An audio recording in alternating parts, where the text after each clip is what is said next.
허위사실 유포죄 처벌 말 한마디로 실형까지. 말 한마디로 천냥빚을 갚는다라는 속담이 있죠. 말 한마디의 영향력은 그만큼 상당합니다. 한순간의 말실수로 타인과 크게 다투거나 피해를 보는 경우도 상당히 많습니다. 그만큼 말의 힘을 인지하고 매사 언행에 조심하시는 것이 현명합니다. 정보화 시대에 들어서면서 온라인 활동이 크게 증가하게 되었는데요. 온라인은 확산 속도가 굉장히 빨라서 정치인이나 연예인들고 SNS에서의 말실수로 인해 곤욕을 치르는 경우가 많아졌습니다. 반대로 유명인들에 대한 거짓된 소문을 퍼뜨린 악플러들에 대한 고소도 빈번하게 발생하고 있습니다. 자신이 확실하게 알고 있는 사실이 아니라면 말을 삼가셔야 합니다. 그럼에도 온라인에서는 카더라하며 유명인 등 타인에 대하여 얘기하는 경우가 많습니다.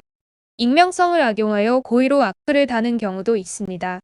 이러한 행위는 타인에게 피해를 주는 위법행위로 법적 처벌을 받게 될 수 있습니다.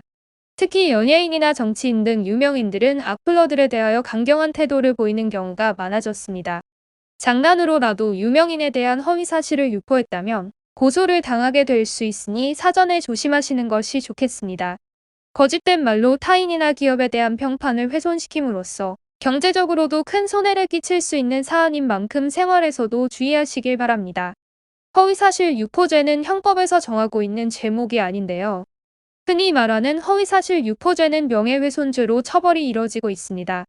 명예훼손죄에 대한 구체적인 내용을 살펴보고 허위사실 유포죄 처벌에 대한 내용을 알아보도록 하겠습니다.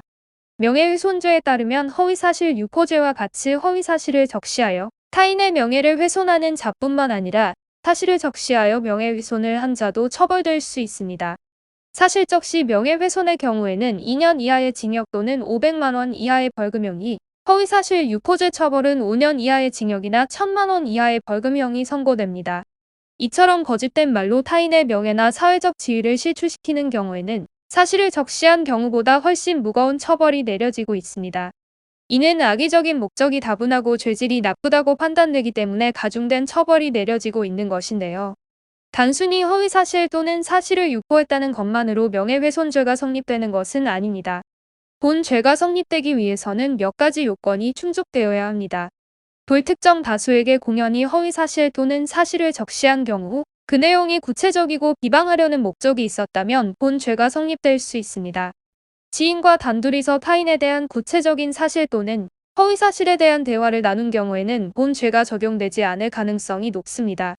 다만 개인적인 대화였더라도 해당 대화를 통해 더 많은 사람에게 확산될 가능성이 있음을 인지했음에도 이처럼 사실이나 허위사실을 유포했다면 사안에 따라 명예훼손죄가 인정될 수도 있습니다. 또한 타인을 비방하려는 목적 없이 허위사실을 유포한 경우라면 고의성이 없다는 사실을 입증해낸다면 본 죄로 처벌받지 않습니다. 다만 객관적인 증거 자료를 바탕으로 고의가 없었다는 사실을 논리적으로 입증해야 하는데요. 이는 법적 지식이 부족한 개인이 홀로 하기에는 어려운 일이니 전문 변호사의 도움을 받으시는 것이 좋습니다. 온라인의 익명성을 악용하여 타인의 명예를 훼손하는 사례가 많은데요.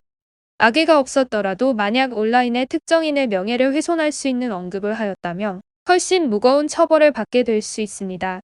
인터넷에 올린 글은 엄청난 속도로 퍼져나가는데요. 시공간의 제약 없이 이용되는 만큼 확산되는 범위도 상상을 초월합니다. 이에 오프라인에서의 행위 대비 온라인상의 허위사실 유포죄 처벌은 가중되어 내려지고 있습니다. 본 사안의 경우 사이버 명예훼손죄가 적용된다면 사실적 시한 경우라면 3년 이하의 징역이나 3천만 원 이하의 벌금형에 허위사실을 적시했다면 7년 이하의 징역 또는 5천만 원 이하의 벌금형에 처하게 되며 사안에 따라서는 10년 이하의 자격정지 처분까지 내려질 수 있습니다. 상대방이 허위사실 유포죄로 고소를 진행했더라도 재판을 진행하면서 다양한 변수로 인해 제목이 변경되거나 추가 혐의를 받게 될 수 있습니다. 다만 누구와 어떻게 대응하느냐에 따라 혐의를 벗을 수도 있고 더 많은 죄를 떠안게 될 수도 있습니다. 실형까지 선고될 수 있는 사안인 만큼 신중하게 대응하셔야 합니다.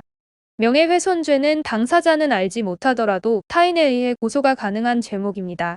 다만 본 죄는 반의사불벌죄이기에 고소를 한 자가 가해자의 처벌을 원치 않는 경우에는 처벌이 내려지지 않습니다. 혐의가 확실한 상황이라면 전문가의 도움을 받아 피해자에게 진심으로 사과하여 처벌 불원 의사를 받으시는 것도 방법이 될 수 있습니다. 처벌 불원 의사를 받아낼 때는 주의해야 할 점이 있는데요. 명예훼손죄의 경우 형사 고소와는 별개로 민사소송이 진행될 수 있는 사안입니다. 가해자의 행위로 피해자가 얻게 된 정신적 고통에 대한 손해배상 청구가 진행될 수 있습니다. 금전적 배상까지 이뤄질 수 있는 사안이라는 점을 명심하셔서 피해자와의 합의를 진행하셔야 합니다. 피해자와 합의 시에는 앞서 말씀드린 처벌 불원서와 함께 민사소송도 진행하지 않을 것이라는 부분에 대하여도 서면으로 남겨두시는 것이 현명합니다. 만약 처벌에 대한 불원만을 서면으로 남겨둔 상황이라면 피해자가 별도의 민사소송을 진행하여 가해자는 합의금의 민사상 손해배상까지 이중으로 금전을 지급해야 할 수도 있습니다. 무거운 처벌이 내려질 수 있는 사안인 만큼 최대한 빨리 형사 전문 변호사에게 조력을 받으시길 바랍니다.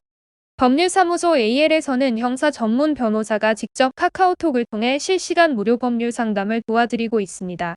부담 갖지 마시고 신속히 연락해 주셔서 최선의 솔루션을 끌어내시길 바랍니다.